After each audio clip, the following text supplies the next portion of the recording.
നമ്മുടെ ചാനലിലേക്ക് വീണ്ടും സ്വാഗതം. എല്ലാവരും സുഖമായിട്ട് സേഫായിട്ട് ഇരിക്കാമെന്ന് വിചാരിക്കുന്നു.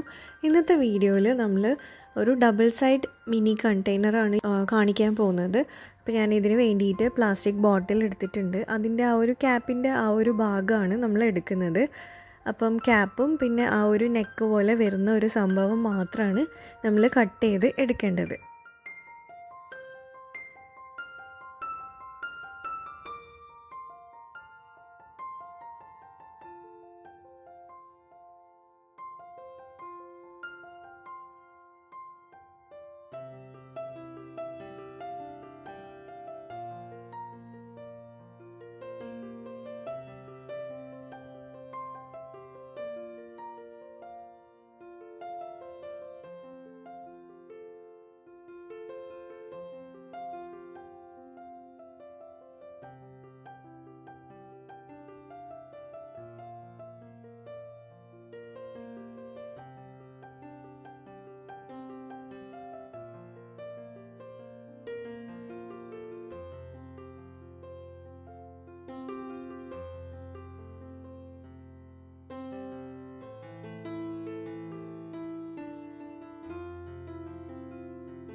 ഇനി നമ്മൾ അതൊന്ന് സ്മൂത്താക്കാൻ വേണ്ടിയിട്ട് സാൻഡ് പേപ്പറിൽ ഇട്ടൊന്ന് ഉരച്ച് കൊടുത്തു കഴിഞ്ഞാൽ അത് നല്ല സ്മൂത്താവും. അല്ലെങ്കിൽ ആ ഒരു പ്ലാസ്റ്റിക് കുറച്ച് ഹാർഡായിട്ട് നിൽക്കും.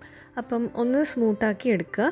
അതിനുശേഷം ഞാനിപ്പോൾ ഇതുപോലത്തെ ഒരു ബോക്സാണ് എടുത്തിരിക്കുന്നത്. അതായത് നമ്മുടെ ഫേസ് മാസ്കിൻ്റെ ഒക്കെ ബോക്സില്ലേ. ഇനി ഈ ഒരു ബോക്സിൽ നിന്ന് ഒരു റൗണ്ട് ഞാൻ കട്ട് ചെയ്തെടുക്കുകയാണ്. അപ്പോൾ കട്ട് ചെയ്യുന്നതെന്ന് വെച്ചാൽ ഇതിന് ബേസായിട്ട് വെക്കാൻ വേണ്ടിയിട്ടാണ്. അപ്പോൾ സ്റ്റിക്ക് ചെയ്യാൻ വേണ്ടിയിട്ട് ഞാൻ ഫെവി ബോണ്ടാണ് എടുത്തിരിക്കുന്നത്. അപ്പോൾ ഇത് ഞാൻ നാട്ടിൽ പോയപ്പോൾ മേടിച്ചതാണ്. വേണമെങ്കിൽ ഗ്ലൂ ഗൺ വെച്ചിട്ടും സ്റ്റിക്ക് ചെയ്യാം. പിന്നെ അതുപോലെ കാർഡ്ബോർഡിന് പകരമായിട്ട് നമുക്ക് വേണമെങ്കിൽ പ്ലാസ്റ്റിക്കിൻ്റെ ഷീറ്റ് വേണമെങ്കിലും വെക്കാം. അപ്പോൾ ഇത് നല്ലപോലെ ഒന്ന് ഒട്ടിയതിന് ശേഷം നമ്മൾ വീണ്ടും ഒരു ഇതുപോലത്തെ നേരത്തെ കട്ട് ചെയ്ത പോലെ തന്നെ ഒരു ബോട്ടിലിൻ്റെ ക്യാപ്പിൻ്റെ പോർഷനാണ് വീണ്ടും കട്ട് ചെയ്തെടുക്കുന്നത്. എന്നിട്ട് ആ ഒരു പോർഷൻ ഈ സൈഡിൽ, അതായത് ഈ കാർഡ്ബോർഡിൻ്റെ ഓപ്പോസിറ്റ് സൈഡിലും കൂടെ ഒന്ന് ഒട്ടിച്ചു കൊടുക്കുക. അപ്പോൾ നമുക്ക് ഏകദേശം ഇതുപോലത്തെ ഒരു സംഭവമാണ് കിട്ടുക.